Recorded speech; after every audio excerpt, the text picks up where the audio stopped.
chewable siya, kukunin natin. So ginamit namin yung iba sa ano, sa kina Goldie, kina Chichi, at effective siya. Kumbaga inobserbahan namin, talagang laglagan yung puto nila, at pati ano, yung mga malalaking nangingitlog, so lumaglag man sila, yung kanilang mga itlog hindi na nabubuo. So ito po yung laman, papainom natin kay Chanel. Chanel! Diyan mga ito sa niya. Yung kinain na niya.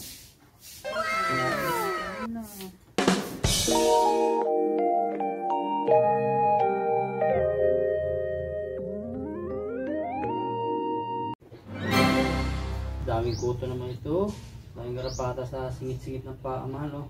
Kita mo? Chanel, puro ka garapata. Tagalin natin garapata mo. What's up mga kapapi? Kumusta kayo lahat? Welcome sa Lani Beans Vlog. So kasama natin uli ngayon si Chanel. At si Chanel ay tinatanggalan ng kuto o garapata ng aking asawa. So pag-uusapan po natin ngayon yung about sa pinakamahirap na gawin. Pinakamahirap sa isang dog lover o sa isang dog owners. Yung ang kanyang alaga ay maraming pulgas o maraming garapata. Sapagkat ito yung mga hinahanap ng mga dog owners, paano ba mawawala ang kanilang garapata, paano mawawala ang kanilang kuto. So nasubukan po namin yung mga home remedies like Madri Cacao, yung mga sabon, yung mga shampoo, na may mga halong mga home remedies like Madri Cacao, kung ano mga herbal. Effective siya ng konti pero hindi ganong kabisa ang kanyang pagka-effective sa ating mga alagang aso. Alam natin yan. So pag nilagyan natin siya ng home remedies like Madri Cacao o anumang mga herbal, hindi lubusang mawala, may matitira pa rin, tapos babalik sa ilang araw. So ngayon ang pag-uusapan po natin ay yung talagang pinakamabisa at pinakamagaling na talagang patay lahat at talagang hindi nakakapit sa balat ng aso yung kuto na matatanggal nitong ating papakilalang gamot. Sa pagbili po ng gamot, advice sa akin ng vet, sapagkat nagsangguni kami sa vet na talagang hinanap namin yung pinakamabisang gamot. Sabi niya ito, mabisa talaga to, talagang tipok talaga yung mga pulgas. Babanggitin ko mamaya yung pangalan nito. 4 na klase po yung gamot nito, depende sa timbang ng inyong alagang aso. Meron pong ano siya, 2 to 4 kg. So 11 mg po yun. Kung ang inyong aso ay ano, 2 kilo pataas, 2 to 4 kg, so bibilihin nyo yung 11 mg na gamot na ganito. Tapos kung ang inyong aso ay ano, lampas ng 4 kg, ang bibilihin nyo naman ay yung 28 mg. So ang inyong aso naman ay 10 kg to 25 kg, ang bibilihin nyo yung gamot ay yung 68 mg. So kung ang inyong aso ay mga golden retriever na medyo matataba na, yung 25 kilo pataas po ang inyong bibilhin. Ito yung 136 mg. So bago po natin simulan, kinakailangan nating timbangin yung ating alagang aso. So ito po pala yung pangalan ng gamot. So sa mga naiinip na, pagkat marami dyan magko-comment ba't hindi pa banggitin yung pangalan ng gamot. So ang dami ko sinasabi. So ito po isa po sa mga hindi po kailangan basta banggitin agad yung pangalan ng gamot, pagkat hindi naman ako sponsor. So kinakailangan makinabang rin ako sa ads na mapapanood nyo. So nakatulong ako sa inyo para magbigay ng tips. So sa kaunting papanood ng kunting ads sa akin, so natulungan rin ako para sa pagpapakain sa aking alagang aso. So kinikita kasi sa YouTube na ito para sa mga alagang aso at sinishare din natin sa mga kaibigan at channel na aso. So kaya po pasensya na kayo kung medyo mahaba ako magpaliwanag, pero malaking tulong po ito sa inyo. Hindi lang basta kayo naghanap ng pangalan na gamot na ibibigay, kundi matulungan kayo kung paano ito papainumin, kung ano pangalan niya, kung paano gagamitin. So tara po at simulan na natin. So si Chanel po, unang-una titimbangan po natin siya. So may dala po tayo dito ng timbangan. So bumili po kayo ng kahit anong timbangan. So hindi ko sinasuggest yung ganito. Medyo siya, mahal siya.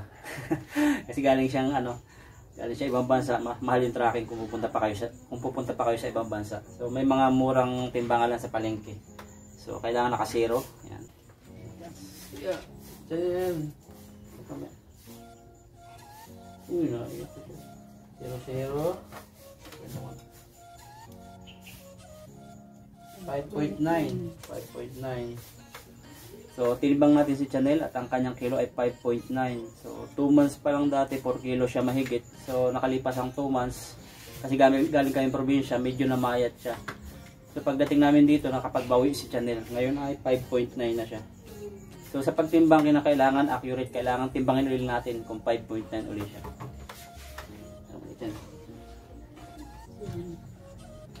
Kailangan naka-zero ulit. Kailangan naka-zero, tapos tatapat niya ang aso niya. Yung 5.9 pa rin siya. Tama na dyan eh. Very good na. Ayan siya. 5.9. 5.9. So, yung timbang po ni Chanel ay 5.9. Yan. Pag 5.9, ibig sabihin, ang bibigay natin gamot sa kanya, yung hindi siya 2 to 4 kilo. Kinakailangan 5 kilo pataas. Kasi kung 2 to 4 kilo lang, hindi po siya effective masyado sa ating alagang aso. At mababaliwala ang binili natin. So, yung price pa naman ito, sasabihin natin mamaya kung magkano yung price. So 5.9 siya. So ang bibigay natin sa kanya 28 mg. Ang bibilhin niyo po sa ganito na NexGard. Yan. Yan. Ang bibilhin niyo ay yung 28 mg. Yung 4 to 10 kg. Yan. Binili natin yung 4 to 10 kg. Dito niyo makikita yung kilo. 4 to 10 kg. Tapos yung milligrams. Ayan. 28 mg. Yan. So, effective po ito sapagkat chewable naman siya. So, magugustuhan siya ng alagang aso nyo. Sapagkat isusubo nyo lang sa aso nyo. So, pagkasubo nyo, mga ilang oras, palipasin nyo mga 2 oras, nagsisimula na pong manlaglag yung kanilang garapata. So, lalo po sa kinabukasan, malalaglag po yung kanilang garapata at talagang bumagsak man sila, mahihilo sila, so mamatay sila. So, yung mga nakakapit na mga parasites sa kanilang balat, so effective po talagang mamatay. Kahit yung mga maliliit na hindi na natin kayang kunin sa ating alagang aso, patay po sila at manlalaglag. Makikita nyo po talaga yung ebidensya so pag nasubukan nyo. Pagbibigay po pala nito, bago nyo bigyan ng gamot ang inyong alagang aso, kinakailangan kondisyon yung katawan nila. Kinakailangan naliguan nyo siya.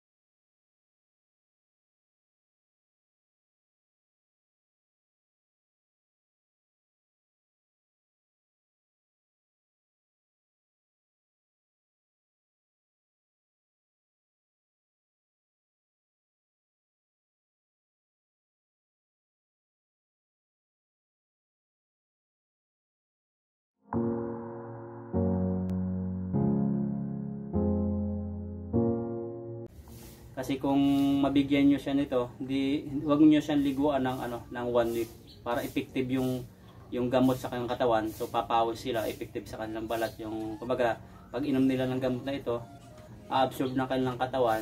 So lalabas sa kanilang balat yung yung pinakang bisa ng gamot at yung mga kuto, masisipsip yung anumang dugo o anumang pawis ng aso.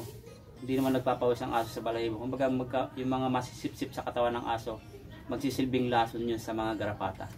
So kaya wag nyo liliguan yung aso nyo pag napainom nyo ng gamot na ganito. Kinakailangan bago painumin ng gamot na ito, kinakailangan naliguan nyo siya. Abangan nyo siya papainumin, paliguan nyo na siya umaga. Sunod na step, bago nyo painumin ito, kinakailangan kumain siya para malakas yung kanyang katawan. So bigyan nyo siya ng pagkain ang inyong alagang aso bago painumin sapagkat iinom siya ng gamot, kailangan malakas yung kanyang katawan para maiwasan yung matalo yung kanyang katawan ng gamot. Hindi siya manghina, hindi siya mahilo, etc. So yun, at isa pang tips bago nyo painumin ito, kinakailangan naka-relax para kainin niya. So naman to, malasa, chewable tablet. So ang sabi dito, ito yung mga kaya niyang patayin. Yung garapatang yung mga garapatang nangingitlog at yung mga ibang parasite na parang sa manok. Talagang hindi mo makita na pwedeng hawahan yung tao.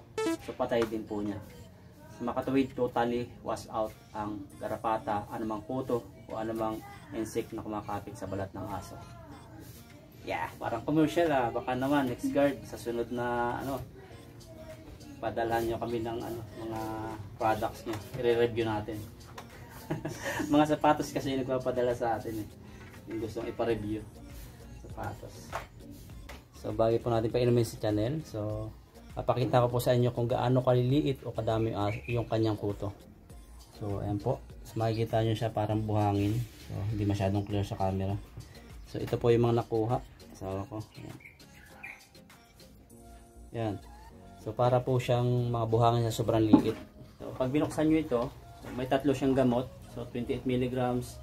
So ang price po pala nito ay depende sa mga mabibilhan nyo. So bumili kayo sa mismong yung pet shop mismo, yung mga groomingan, yung mga nagtitinda talaga ng mga legit na na gamot. So pangalan po niya, sabihin nyo Next Guard, tapos pagkatimbang niyo sabihin nyo yung kilo ng inyong dogs. So alam na po nila yon, ibigay sa inyo. At sigurado pagbukas po niyo ng box, so tatlo po yung laman niya. So pwede kayo makabili nito isang piraso lang, kung inyong aso ay isa lang pong piraso. Pero kung isang box ang bibili nyo, tatlo po yung laman niya at mahal po siya pag tatlo. Yan. So ang bili ko po nito ay ang isa ay 520 pesos. So medyo mahal sa iba, pero effective naman siya para sa inyong mga alagang aso. So chewable siya, kukunin natin. So ginamit namin yung iba sa sa kina Goldie, kina Chichi, at effective siya. Kumbaga inobserbahan namin, talagang laglagan yung putol na, at pati yung mga malalaking nangingitlog, so lumaglag man sila, yung kailang mga itlog hindi na nabubuo. So ito po yung laman. So papainom natin kay Chanel. So, parang nag-aarti si Chanel. Chanel, may treats.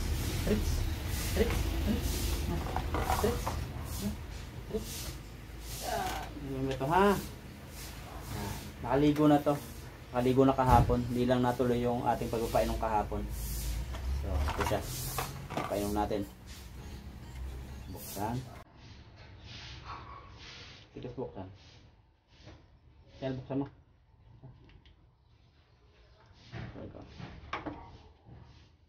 Ayun, meron pala siyang dito. Ganyan, bukasan. Tanggal na yung pulgas mo. Para siyang beef. Ayan siya. Para siyang beef. Parang North Cubes. Yan, siya. 28 mg para sa Chanel. Ayan. Lapit natin. Galing to kumain.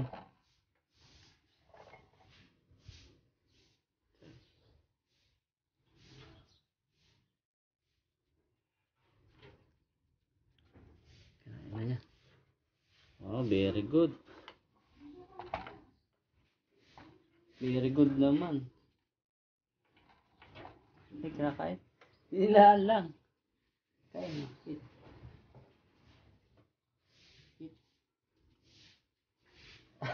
Bakit lasa? Amoy. Bakit daw lasa? Amoy beef. Yung gamot. Sarap yan. Mahilig yun sa gamot, diba? Yan. So, parang nalalasahan niya na may kakaiba. So, magaling siyang kumain ng gamot, yung mga vitamins niya. Tapos yung mga gamot na inalagay sa kinakain niya. Ito, kung anong lasa. Ayaw kasi yata yan ng beef, no? Masyado. Hindi yan, mga treats na. Yan, kinain na niya. Kinain na yung Chanel na. Hindi, mayan mo. Para matanggal na ang kuto mo. Very good Chanel na. Uy! Dua na. Yan. Matigas. Matigas. Hit. Pag ayaw, kunwari agawan siya. Kinain ulit niya. Yan, kainin mo. Tigas. Medyo matigas siya. Pag a-observe ako, matigas siya. Kaya binibitawan niya. Kinakagat niya. Pero hindi maputol-putol. Kaya nailuwa niya. Ayan yan, naputol na. Kita niyo. Ito siya. Naputol yung isa. So kailangan kainin pa rin niya. Kinain na.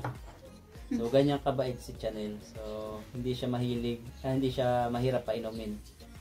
Lalo pag sa sa simula't bata kasi, simula nung baby pa siya, nasa amin na siya. Bus na Chanel. Bus na. So ang tatandaan niyo po pag bibili kayo, yung kilo. So yan ko lang yung kilo ng inyong dogs, tapos yung grams niya. 28 milligrams. Kasi po kinukuha nila yan sa pag yung isa lang yung bibilhin niyo, kinukuha niya isang piraso. At yung pong paalala ko, bago siya painumin, kailangan kumain siya, tapos naliguan siya. Para po siya kasi bawal siyang paliguan. At pagkapainom niyo sa kanya, so ng gamot, pagkabigay niyo sa kanya ng gamot, kinakailangan rin siya. Uminom siya ng tubig, marami more on water. Tapos yung tubig niya lalagay niyo ng dextrose powder. Dextrose powder para siya, yung iwas dehydrate.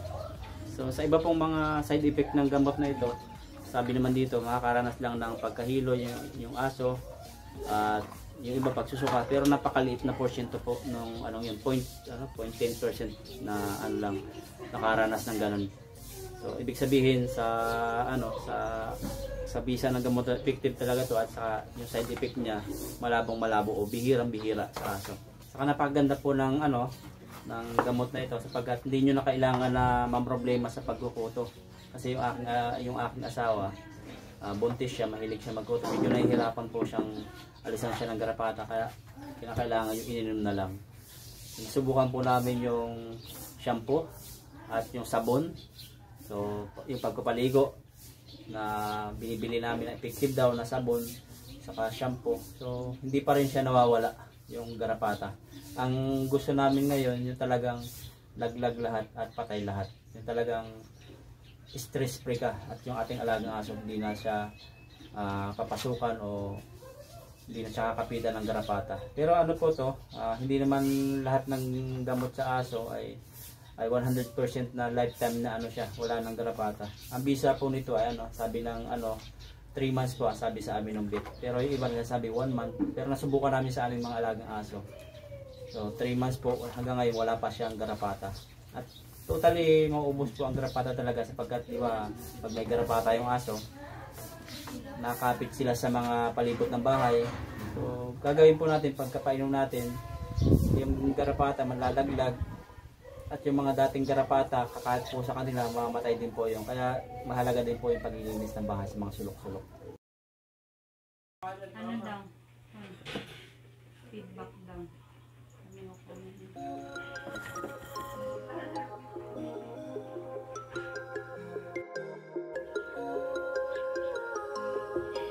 Kuragi. Chanel. Whenever your heart is broken, don't ever forget you're golden. I will find a light in your soul, I'll be there. Never leaving you in the darkness, even when you're out of focus. I will be the light in your life, you'll see it clear. I'll be your inspiration, 'cause I know that you'll do just what you're. Samahan niyo ulit kami na panoorin. So, maraming po salamat. God bless. Bye-bye. Sama natin ngayon si Pagaw.